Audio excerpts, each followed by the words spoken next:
నమస్కారం కిరణ్ టీవీ భక్తి ప్రేక్షకులకి స్వాగతం. నేను మీ గాయత్రి. ప్రస్తుతం మనతో పాటు ఉన్నారు ఐకాన్ ఆస్ట్రాలజర్ గట్టుపల్లి సురేష్ బాబు గారు. వారితో మాట్లాడదాం. నమస్తే గురుగారు. జై శ్రీమన్నారాయణ. గురుగారు, చాలా మంది ఏంటి అంటే మాకేదో బ్లాక్ మ్యాజిక్ చేశారు అన్నట్టుగా భయపడుతూ ఉంటారు. అసలు బ్లాక్ మ్యాజిక్ చేశారు అంటే సిమ్టమ్స్ ఎలా ఉంటాయి గురుగారు? వాటి నుంచి ఎలా బయటపడొచ్చు అని అంటారు, ఒకసారి తెలియజేస్తారా?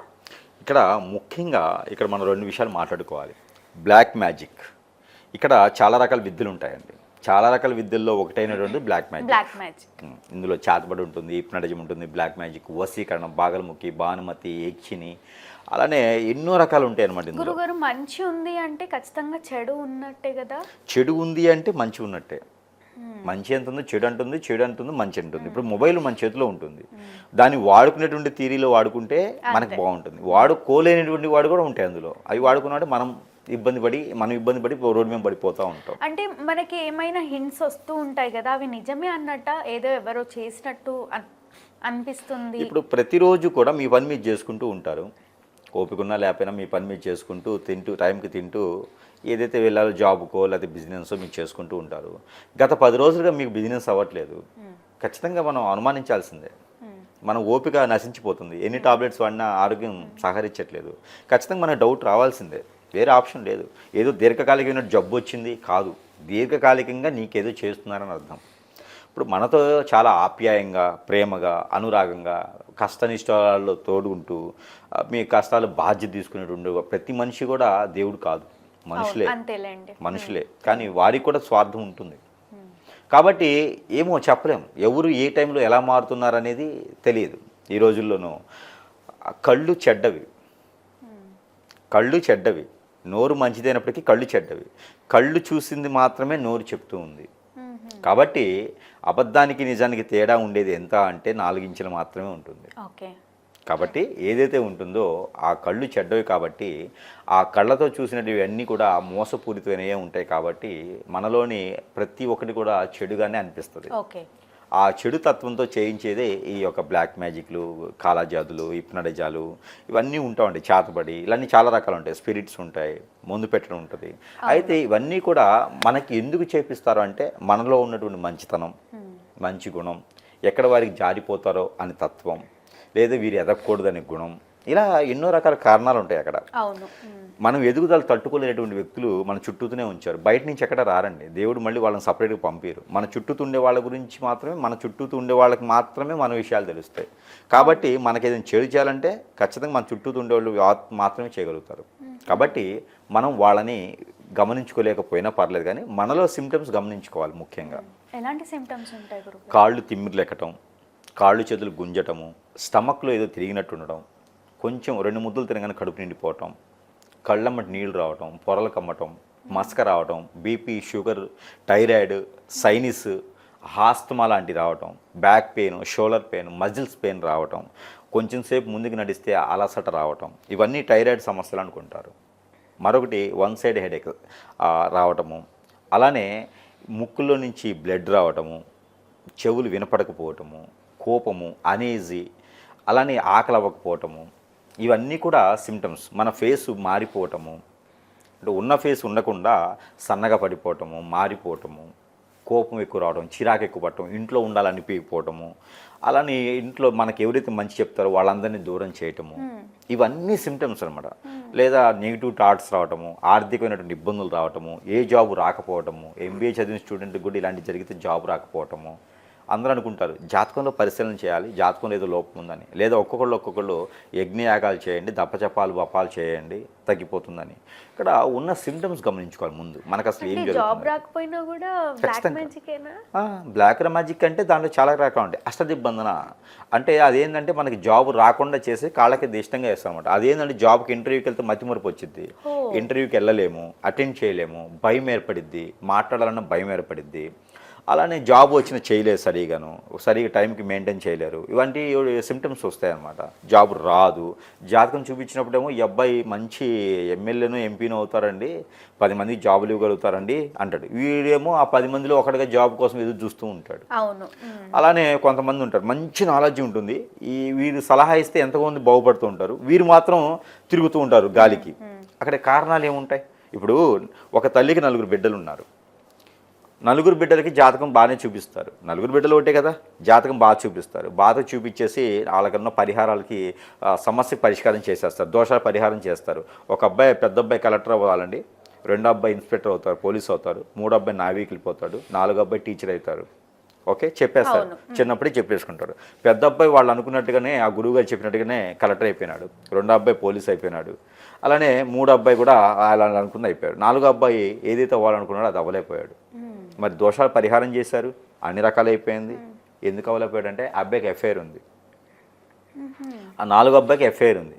ఎఫ్ఐఆర్ ఉండటం వల్ల వీరి యొక్క ఆస్తి కావచ్చు, వీరి యొక్క మంచితనం కావచ్చు, వీరి గుణగణాలు కావచ్చు, అవి వాళ్ళకి నచ్చి ఈ అబ్బాయి జారిపోతే మళ్ళీ మనకి ఇబ్బంది అయ్యిద్ది అని చెప్పేసి అని వారిని పట్టుకు లాగడానికి మాటలతో కాకుండా చేతలతో ఏంటంటే ఎవడో ఒక దరిద్ర గురువు దగ్గరికి వెళ్ళి ఆ అబ్బాయికి ఫోటో మీద హిప్నటైజింగ్ చేయిస్తారు, బ్లాక్ మ్యాజిక్ చేయిస్తారు. అప్పుడు ఏమైందంటే ఆ అబ్బాయి ముందు ఎదగలేడు, ఆ అబ్బాయి జాబ్ రాదు, అనుకున్నది సాధించలేడు. ఇవన్నీ జాతకం తెలుస్తాయండి.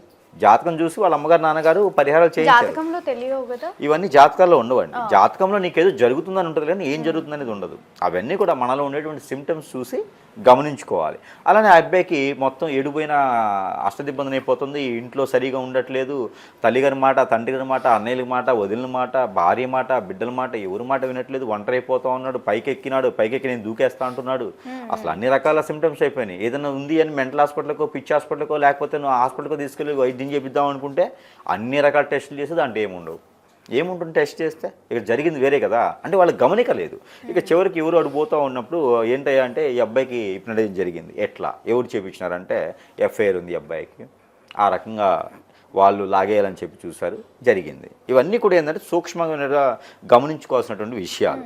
ఇప్పుడు మనకి చాలామంది కూడా ఇప్పుడు నేను చెప్పినటువంటి సిమ్టమ్స్ అన్నీ కూడా వస్తే ఇమీడియట్గా మీకు ఏం గుర్తొస్తుందండి? హాస్పిటల్కి వెళ్ళాలి, డాక్టర్ దగ్గర చూయించుకోవాలి. ఇదే కదా మీకు సైనస్ ప్రాబ్లమో, ఆస్తమానో, లేకపోతే ఇంకో ప్రాబ్లమో, kidney problem, liver problem, uterus problem వస్తే హాస్పిటల్కి వెళ్ళి డాక్టర్ చూపించాలనుకుంటారు. అంతేగా డాక్టర్ చూపిస్తారు. డాక్టర్కి ఏం చూపిస్తారంటే ఆరోగ్య సమస్య వస్తే నిజంగా డాక్టర్ చూపించారు. అసలు ఆరోగ్య సమస్య ఎలా వచ్చింది? కొంతమంది వాస్తు ప్రాబ్లం అనుకుంటారు.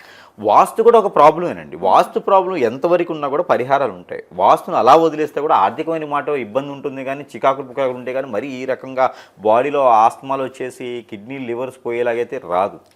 ఆ పరిహారం అయితే చేసుకుంటే సరిపోతుంది. ఎవరైనా ఇంటి మీద అష్టదిబ్బంది చేసి ఇంటి మీద కూడా చేతబడి చేసేలా కనిపిస్తాయి కొన్ని. ఇంటిని మొత్తాన్ని నాశనం చేయాలని చెప్పి చేస్తూ ఉంటారు ఒక్కొక్కరు. ఏమి లేదండి, ఈ రోజుల్లోనూ వాటర్ చల్లిస్తే చాలు, వాటర్ చదివిస్తే ఆ వాటర్ చదివితే చాలు, ఆ ఇల్లు మొత్తం నాశనం అయిపోద్ది. పెద్దగా ఆలోచించాల్సిన అవసరం లేదు. టెక్నాలజీ చాలా పెరిగిపోయింది ఈ రోజులో. మంత్రానికి అంత పవర్ ఉంటుంది. ఒక మంత్రం చదివి 1 లీటర్ వాటర్లో నేను చదివి ఊదిస్తే ఆ ఇల్లు మొత్తం సర్వనాశనం అయిపోతుంది. అంత గొప్ప విద్య ఉంది మన భారతదేశంలో. కాబట్టి అలాంటి సిమ్టమ్స్ ఉంటే కనుక ఖచ్చితంగా వాటి నుంచి సులువుగా బయటపడే అవకాశం ఉంటుంది అంటారా? ఉంటుందండి ఖచ్చితంగా. కాకపోతే వీరికి ఏంటంటే ఏదో చెప్పారు డాక్టర్ గారు అని చెప్పేసి ఆపరేషన్ దాకా వెళ్ళకూడదు. అంత పెద్ద సమస్య వచ్చేదాకా వెళ్ళకూడదు. 3rd స్టేజ్లో ఆపరేషన్లో దాకా వెళ్ళాల్సి వస్తుంది. యూట్రస్ తీసేయటమా, స్టమక్లో ఇంకేదైనా కండలు రావటమా, గడ్డలు రావటమా, ఇలాంటివి చాలా వస్తూ ఉంటాయి అన్నమాట. అవన్నీ కూడా కారణం ముందుగా మనం ఏదైనా గురువు దగ్గరికి వెళ్ళాలి. అసలు నాకు ఏదైనా బాగలేదనిపిస్తే ముందు వెళ్ళాల్సింది గురువు దగ్గరికి, హాస్పిటల్ డాక్టర్ దగ్గరికి కాదు. గురువు దగ్గరికి వెళ్ళి గురువు నిర్ధారణ చేస్తారు. గురువుగారు ఏం చెప్తారు, నీకు నిజంగానే హెల్త్ ఇష్యూ ఉందంటే నువ్వు హాస్పిటల్కి వెళ్ళని చెప్తాడు.